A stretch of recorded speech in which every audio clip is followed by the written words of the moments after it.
سورۃ القمر مکے میں نازل ہوئی. اس کا بنیادی موضوع انتباہ اور تاریخی عبرت ہے. محمد اسد اپنی تفسیر دی میسج آف دا قرآن میں اس سورت کے استعاری یعنی میٹافوریکل پہلوؤں اور کائناتی قوانین پر خاص توجہ دیتے ہیں. محمد اسد کے نزدیک یہ سورت انسان کو جھنجھوڑتی ہے کہ وقت قریب ہے اور حق کے انکار کے نتائج ابدی ہیں. پہلا موضوع چاند کا پھٹنا، ایک استعارہ.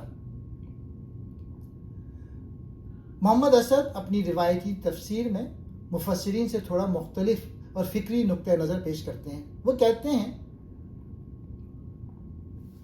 عربی زبان میں انشق القمر کا محاورتی مطلب معاملہ واضح ہو جانا یا تاریکی چھٹ جانا بھی ہوتا ہے. اسد کے بقول یہ قیامت کی قربت کی ایک نشانی ہے یا اس کائناتی تبدیلی کا ذکر ہے جو انسانی بصیرت پر سے پردہ ہٹائے گی.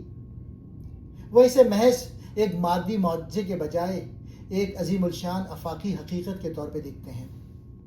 حق سے روح گردانی اور ضد. سورت بیان کرتی ہے کہ منکرین حق جب بھی کوئی نشانی دیکھتے ہیں تو اسے جادو قرار دے کر ٹال دیتے ہیں. محمد اسد یہاں انسانی نفسیات کی وضاحت کرتے ہیں کہ جب انسان اپنی خواہشات کا قیدی بن جاتا ہے تو وہ واضح ترین سچائی کو بھی جھٹلا دیتا ہے. تیسرا موضوع تاریخی عبرت، اقوام ماضی کا ذکر. سورت میں 5 قوموں کا تذکرہ نہایت اختصار اور اثر انگیزی کے ساتھ کیا گیا ہے. قوم نوح جنہیں طوفان نے آ لیا، قوم عاد جن پر تند و تیز ہوا کا عذاب آیا، قوم سمود جنہوں نے اپنے ہی قبیلے کے ایک فرد صالح علیہ السلام کی پیروی سے انکار کیا، قوم لوط جو اپنی بدکرداری کی وجہ سے ہلاک ہوئی، آل فرعون جنہوں نے تمام نشانیوں کو جھٹلایا. محمد اسد ان قصوں سے یہ نقطہ اخذ کرتے ہیں کہ یہ عذاب اللہ کی طرف سے کوئی غصہ نہیں تھا بلکہ یہ ان قوموں کے اپنے اعمال کا منطقی نتیجہ تھا جو اللہ کے مقرر کردہ اخلاقی قوانین کی خلاف ورزی کرنے سے پیدا ہوا. چوتھا نقطہ، ہم نے قرآن کو سمجھنے کے لیے آسان کر دیا. یہ صورت 4 بار دہرائی گئی ہے. محمد اسد اس پر زور دیتے ہوئے کہتے ہیں کہ قرآن کا پیغام پیچیدہ نہیں ہے. یہ ہر اس شخص کے لیے آسان ہے جو اس سے نصیحت حاصل کرنا چاہے اور اپنی زندگی درست کرنا چاہے.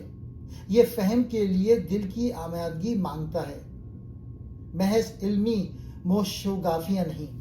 5واں نقطہ تقدیر اور توازن. ہم نے ہر چیز کو ایک تقدیر اندازے کے ساتھ پیدا کی. اس کی تشریح میں محمد اسد لکھتے ہیں کہ کائنات کا ہر ذرہ ایک طے شدہ قانون اور توازن کے تحت کام کر رہا ہے. اگر انسان اس توازن کو توڑے گا تو وہ خود ہی تباہی کا شکار ہوگا. خلاصہ، محمد اسد کے مطابق سورۃ القمر ایک الارم کی طرح ہے جو سوئے ہوئے ضمیر کو جگاتی ہے. اس کا پیغام یہ ہے کہ سچائی کو جھٹلانے والی قومیں تاریخ کے کوڑے دان میں چلی جاتی ہیں اور نجات صرف ان کے لیے ہے جو اللہ کے کلام سے نصیحت حاصل کرتے ہیں اور اپنی اصلاح کرتے ہیں.